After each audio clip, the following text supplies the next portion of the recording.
I would like to talk about this book. It's When the Impossible Happens, and you wrote that last year. And you have many different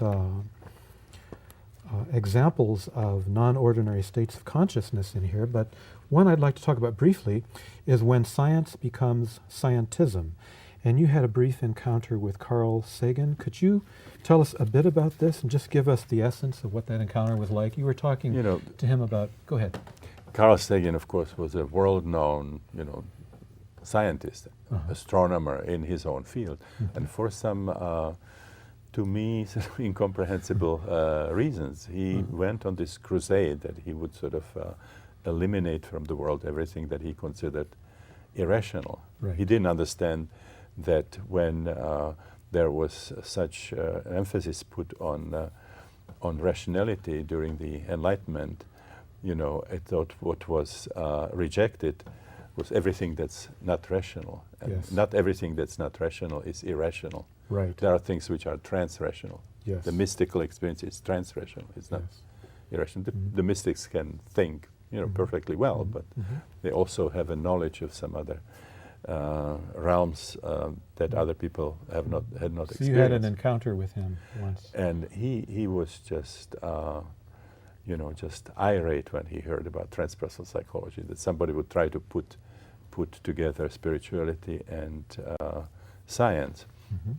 And so he wanted a meeting, a confrontation. So Christina, my wife, myself, and his wife, and he, and John Magg, who is now dead, his friend who was a psychiatrist and psychoanalyst from Harvard, we met.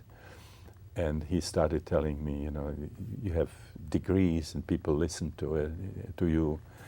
You just, cannot spread this kind of delusions. You have responsibility. And he started giving me examples. He said, there was a horse in Germany called Smart Hans, and they claimed he could do mathematics, and this was a hoax. And in Italy, they dug out a big figure. They claimed it was a petrified giant, and that was a hoax. And he continued like this, and I stopped him. I said, Carl, this is not what we are talking about.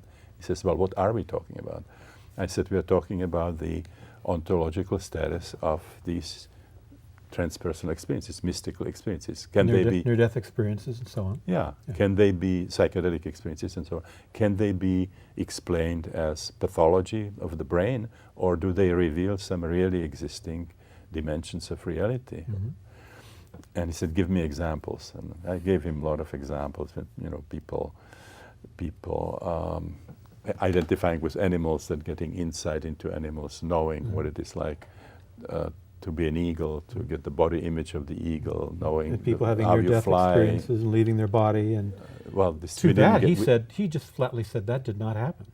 Well, he said, he poo-pooed this. He said, American children watch television for many hours a day, and they just see a lot of things, and in these non-ordinary states, it must all get jangled up and something comes out. But you essentially cannot experience anything that did not come from your sensory experience. And so I gave him this example that we talked about the consciousness leaving body in near-death experiences, and people being able to see, they continue to perceive consciousness.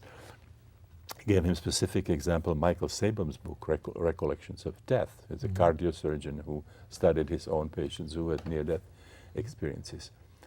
And so I said, well, what do you think about this? He says, this of course didn't happen. I said, didn't happen? Michael Sabom wrote a book about it. So what's your explanation here? And there was a long pause, and then he said, I'll tell you. There are many cardiosurgeons in the world. Nobody would have known the guy. So he made up a story. It's a PR trick. I said, Carl, PR trick?